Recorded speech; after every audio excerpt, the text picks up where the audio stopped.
at you live and direct.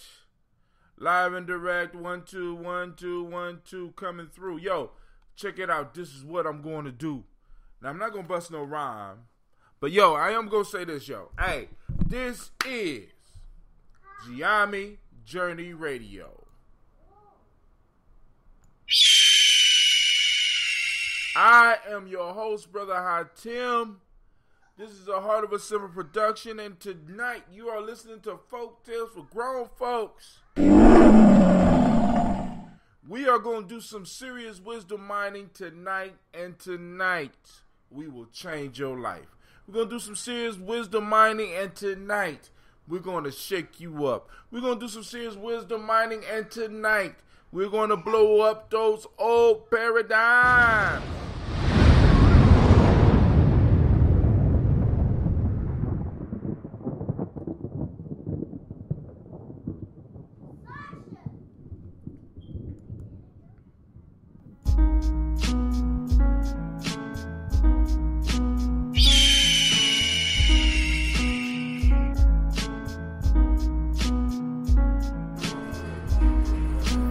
I am a Gye-Nyame man. I was born for greatness. My greatness comes from my potent center. I pledge to find and connect with my center. I pledge to build my spirit, mind, and body. I pledge to use my hands to build a better world for myself, my loved ones, and my community. I pledge to use my mind to think deeper, further, and higher to create a better reality for myself. I pledge to live my life and go beyond all my self-imposed limitations.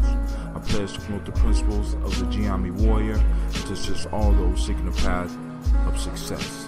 I pledge all these things first to myself, my teachers, to all my relations, and to my higher power. I am Gye-Nyame. Ashe, Ashe, Ashe. That is the Gye-Nyame pledge that is said by all of our true members at least once a day.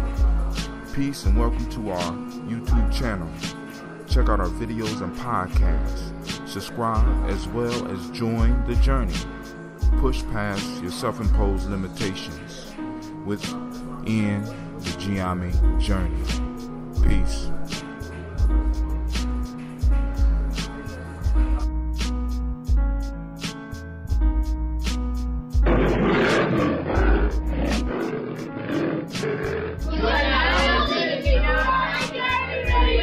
Too black, too strong.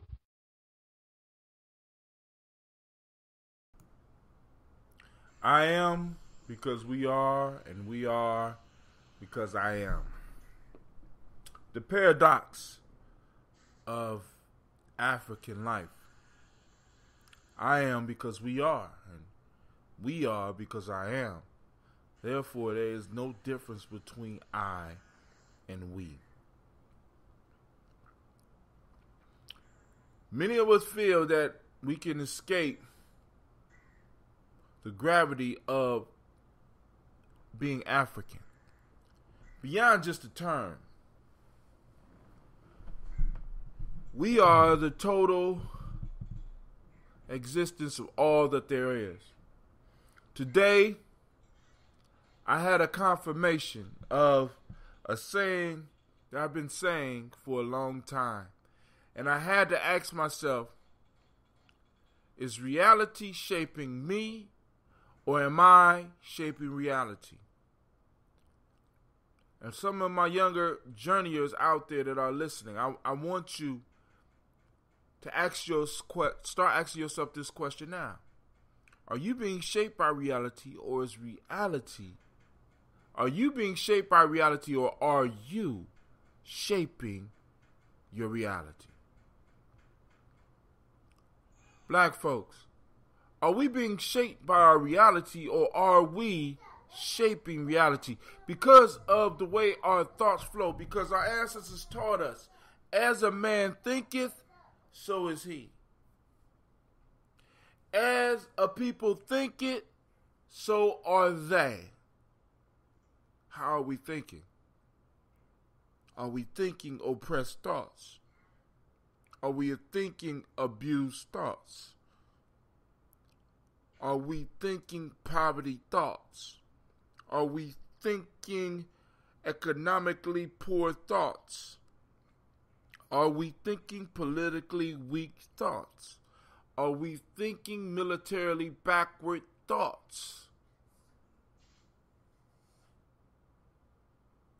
If we are thinking these things, I have to wonder and I have to ask, is reality shaping us or are we shaping reality? What I mean by that is reality responding to the very helplessness that we think. Is reality responding to what we are thinking? Are we shaping and molding the reality that we live in?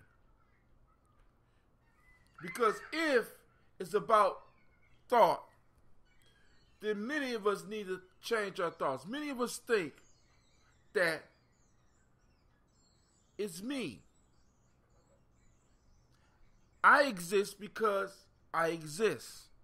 It's not I exist because we exist, and we exist because I exist. It's I exist. Fuck the rest. I exist. Listen, many people can't catch what Brother Hatim is on, and that's cool. I mean, I've been like that since I was a kid. But I'm honestly getting frustrated because it's like many of us are stuck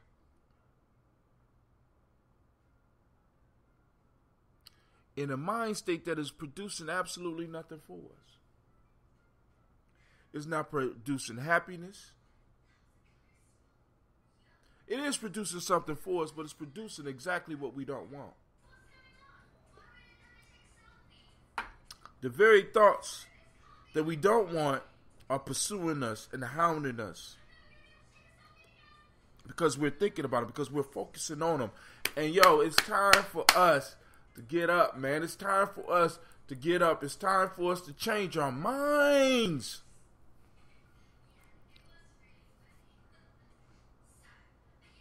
It's not fun being a victim. It's not fun.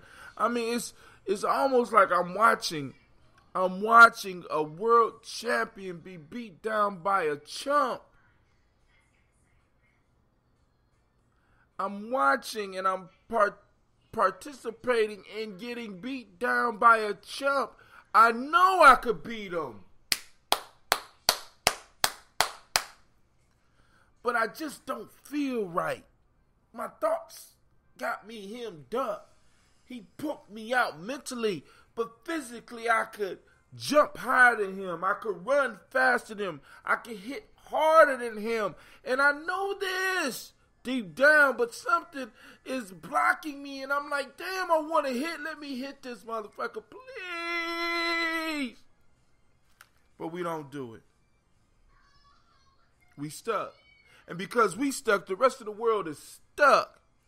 Because we're stuck, the rest of the world is stuck. Maybe that'll help you, because we always try to help other people, right? Because black folks in America, we are where we are. The rest of the world is where it is. When we get it straight, everybody else will fall in line. So maybe because we like helping other people. Maybe because we like sharing what we have with everybody else. Let's share our power to change things. And change it for everybody. Because this shit is not fun no more. Struggle is not fun no more. Poverty is not fun no more.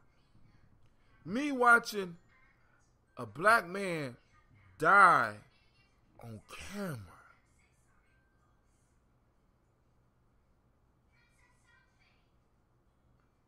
It's not fun.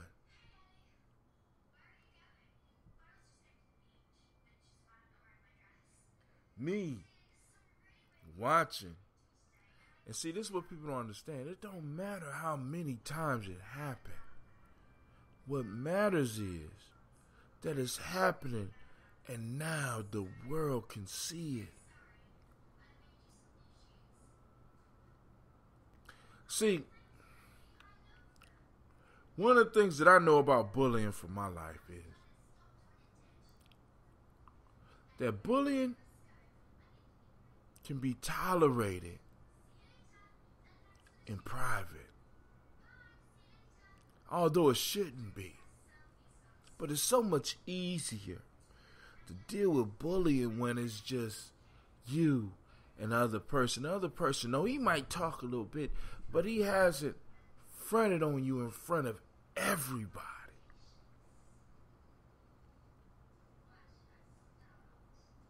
You know, it's like y'all secret, right?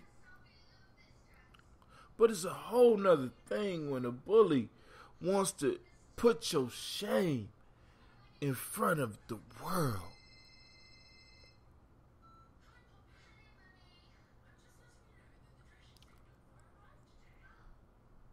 And I feel that's what's happening to us.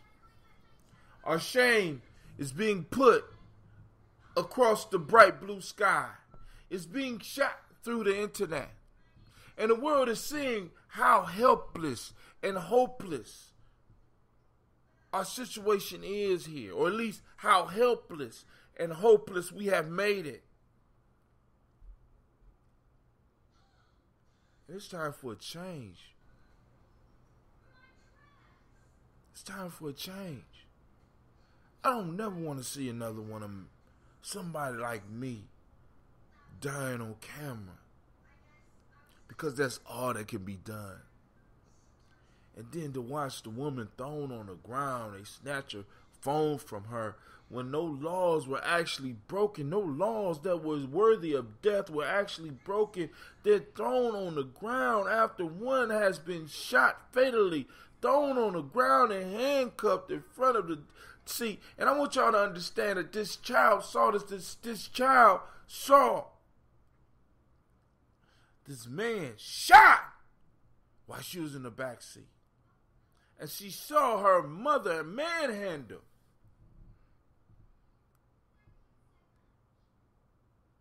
And not only did she see it, but the world saw it. And it wasn't just that man.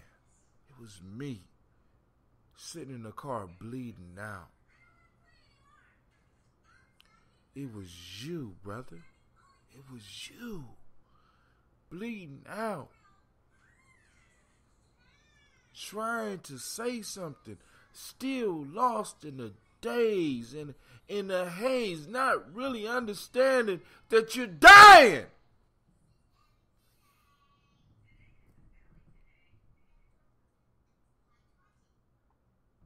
I know that feeling.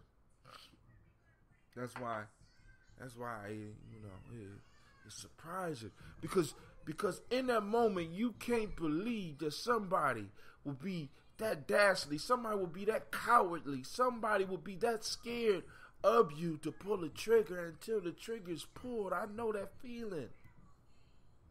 You just like, I just heard a loud sound. And I can't move. See, those of you that never really been in that situation, right? See, because it's different. It's a little bit different when you on the battleground. And it's clear that your enemy is trying to get you and you're trying to get you. It's simple then. It's clear then. But when you're sitting somewhere, you feel a burning sensation going through you and you can't understand, what in the fuck is this? What, did you just shoot me? And the force of the bullet pushes you. And it moves so fast and it happens so fast that you try to make sense out of it. But at the same time you're trying to make sense out of it, you're drowning in your blood. You're dying. Most of y'all don't understand that. Most of y'all don't understand that.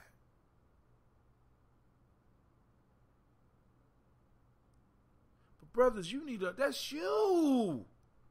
That's your son. That's your nephew. That's your uncle. That's you. It was okay for him to do that. It was standard procedure for him to do that.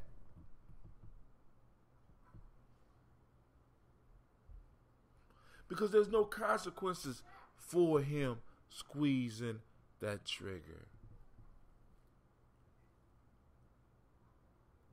And until we ensure the consequences and force the government's hand to either present consequences to individuals that do something like that, or we will, it won't get done. I need y'all to understand, right? I need y'all to understand that once again, let me go back to it. You have the individual ego. A lot of y'all caught up in that shit. I am, right? Right? But then, like I said, there's a I am because we are.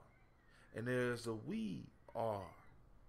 Or we that many of us are unconscious of. And this we works within all of the I's that are part of it. And it's looking for those I's to respond to certain shit.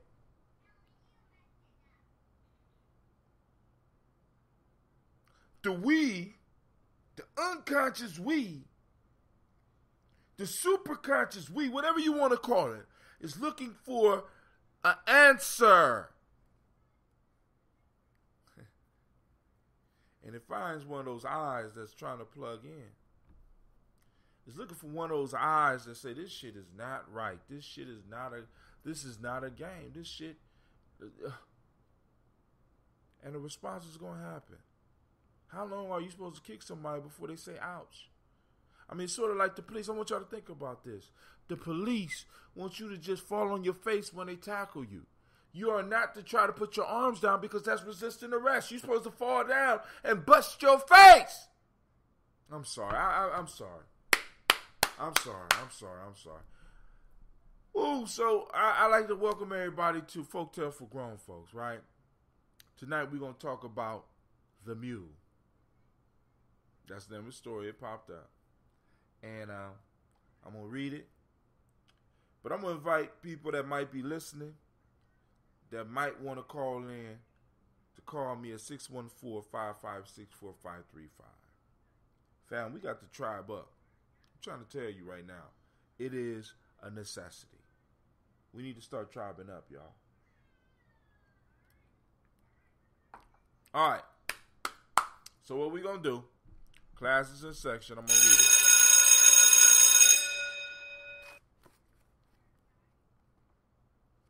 Oh, hold on. Before we do that, let me do something else.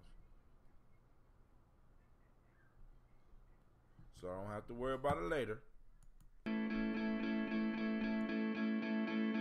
The word is spreading. More and more people are switching to Ambit Energy. Well, one of my neighbors switched, and then I switched. Now the whole neighborhood has Ambit. Who doesn't want to save money? The word is spreading. Switching to Ambit Energy is rewarding in more ways than one. I signed up and got a travel reward. That's nice. Oh, I get to save on energy and on travel? There's a cruise for two out there just a few thousand kilowatts away. I can almost smell the sunscreen. The word is spreading. Ambit Energy even lets you earn free energy. When I get 15 friends to switch, I get free energy.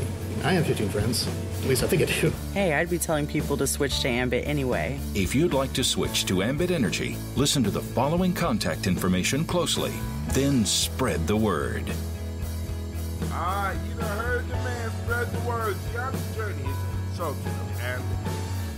And being a consultant of Ambit Energy, we can help you save money. We can help you be part of this movement. We can help you be part of raising funds so that we could do something for ourselves, right?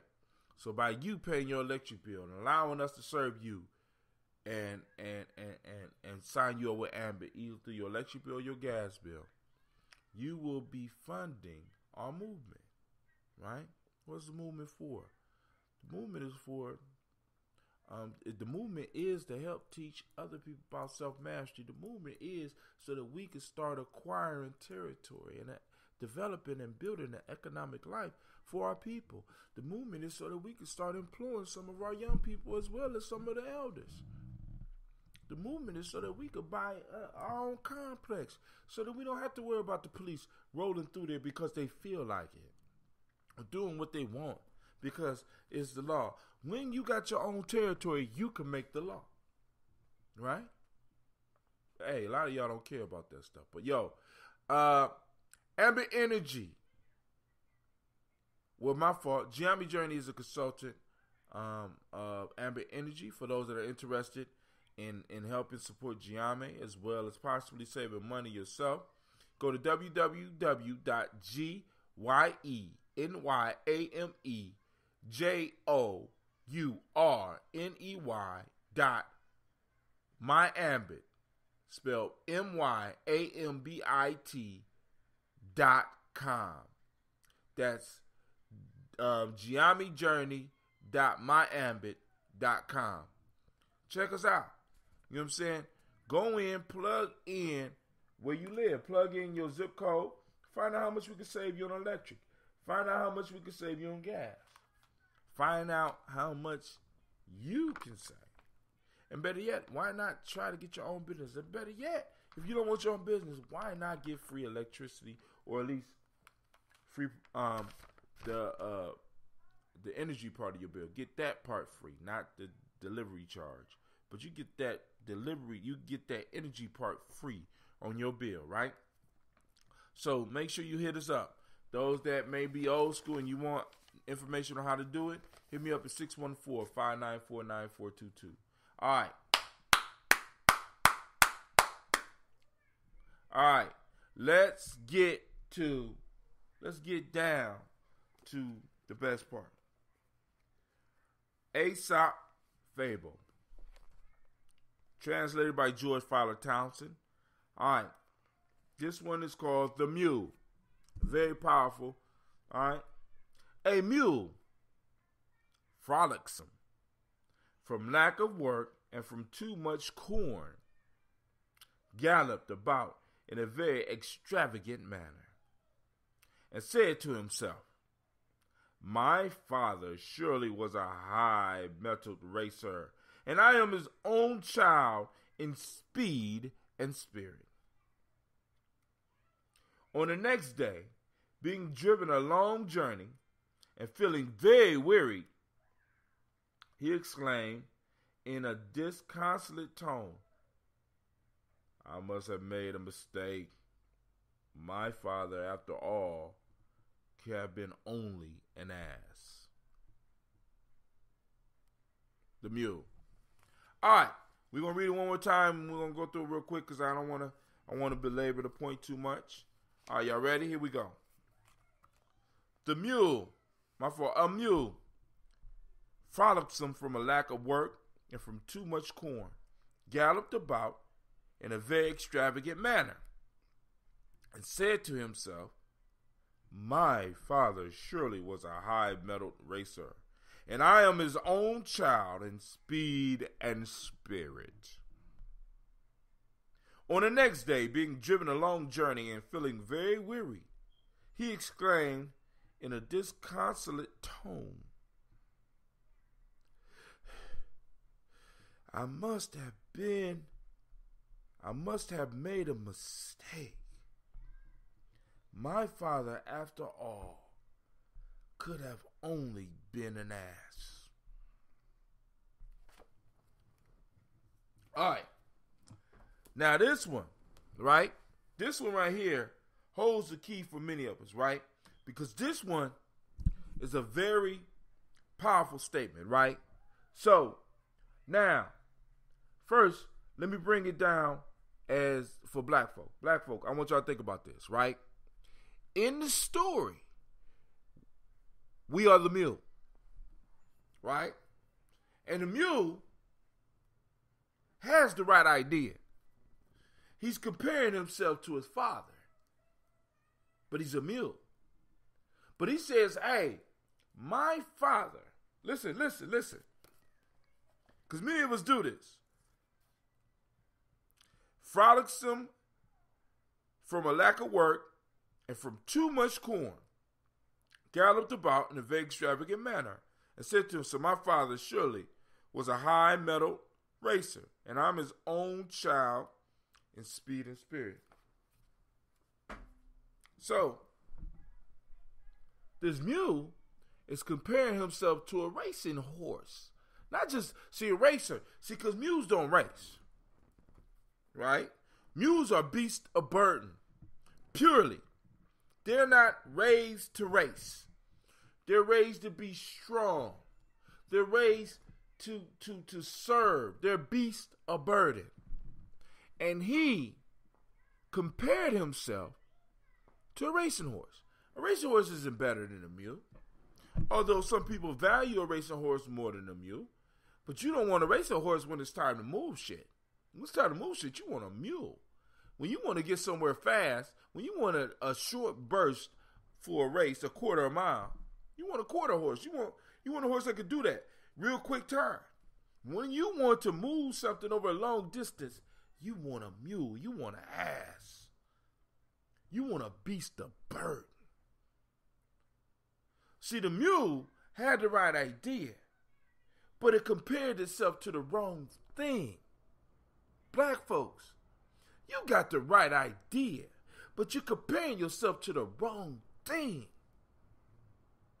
You're not West Asian. You're not, as they call it, European. You're not Eurasian. Right? You're a different stock. You come from a different being. You're looking at a horse. You want to be a horse. You want to be a racing horse. You want to be a quarter horse. Right? You're comparing yourself to a quarter horse. So as long as you compare yourself to a quarter horse, you're always going to fall short. See, the mule got the right idea. It's celebrating his father, but it's looking at the wrong aspects. It's looking at the wrong being as its father. It's not looking at a mule as its father. It's looking at a racehorse. So as long as the mule is comparing itself to a racehorse, he's always going to be confused. She's always going to be confused. She's never going to be enough. He's never going to be enough. He's never going to run his business right. She's never going to run the business right. She's never going to be able to get the relationship right. He's never going to be able to get the relationship right because he's trying or she's trying to do it like the horse.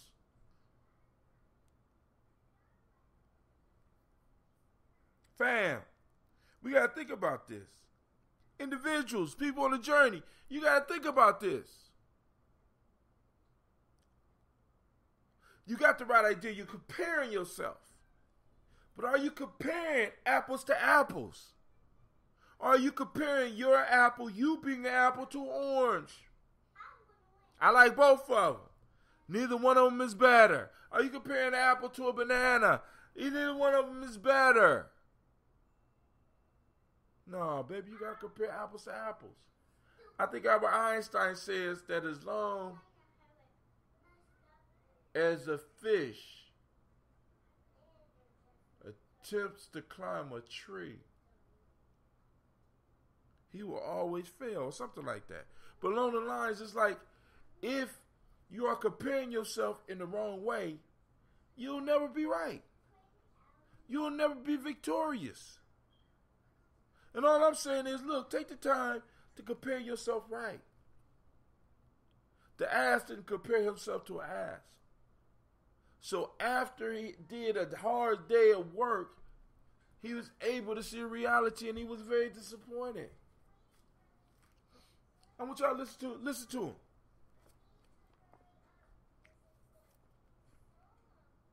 On the next day, being driven a long journey and feeling very weary, he exclaimed in a disconsolate tone, "I must have made a mistake. My father, after all, could have been only an ass."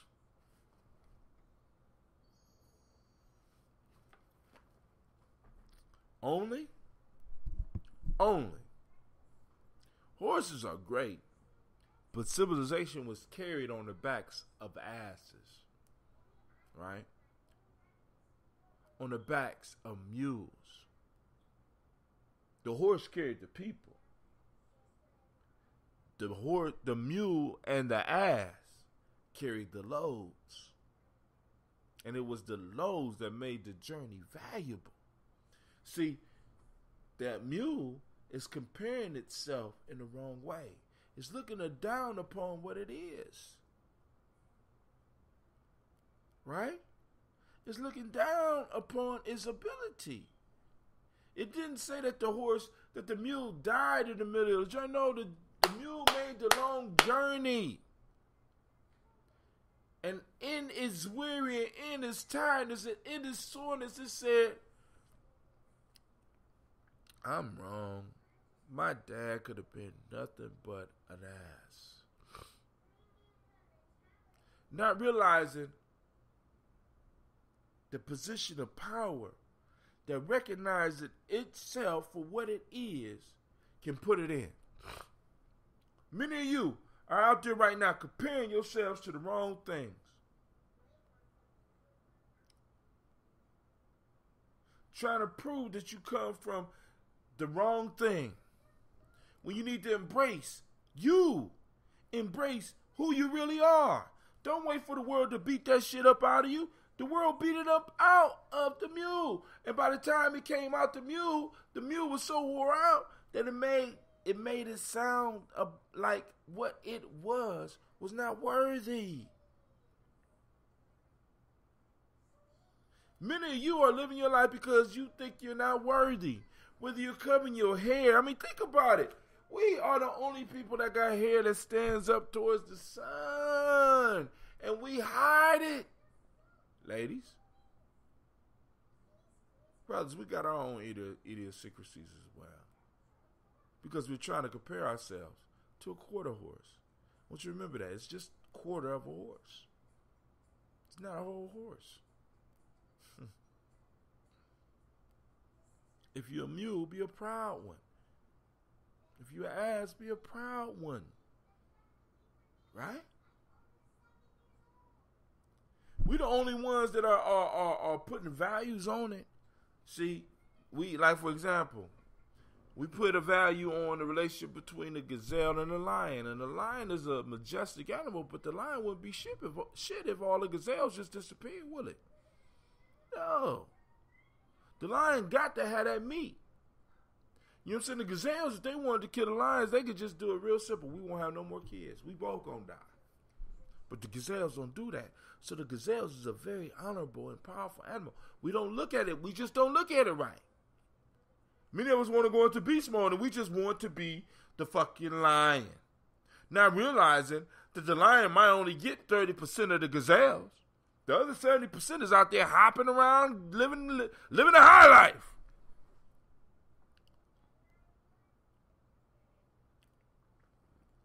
Because the lions are good. They're not great hunters. Nah. They're good, but they're not great hunters. Because if they was great hunters, there would be no gazelle. The gazelles are great runners. Because only 30% of them is possibly picked off by these lions. Cheetahs, panthers.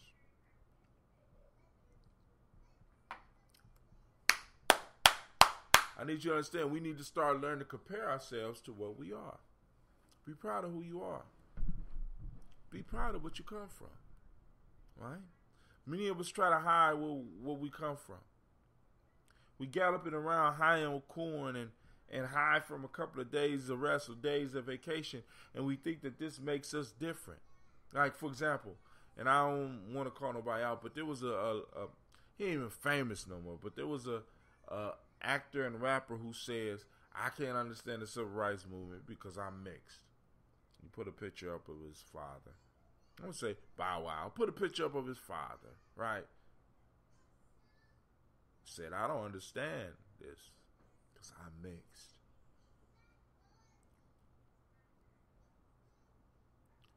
That mule needs to realize that his father was nothing but an ass.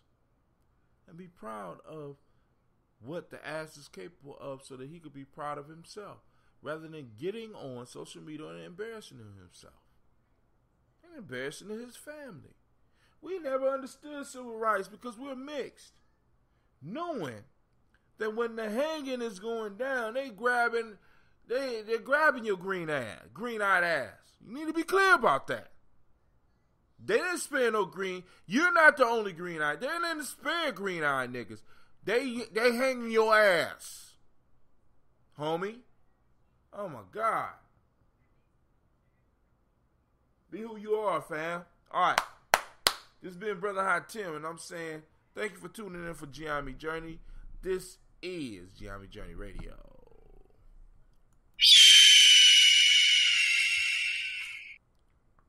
I am your host, Brother Hot Tim, and this is a Heart of a Simple production. And tonight you're listening to Folk Tales for Grown Folk.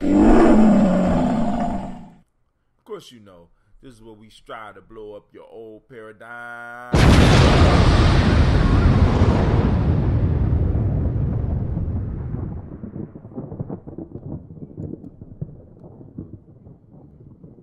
Remember, be who you are. Stop faking and fronting.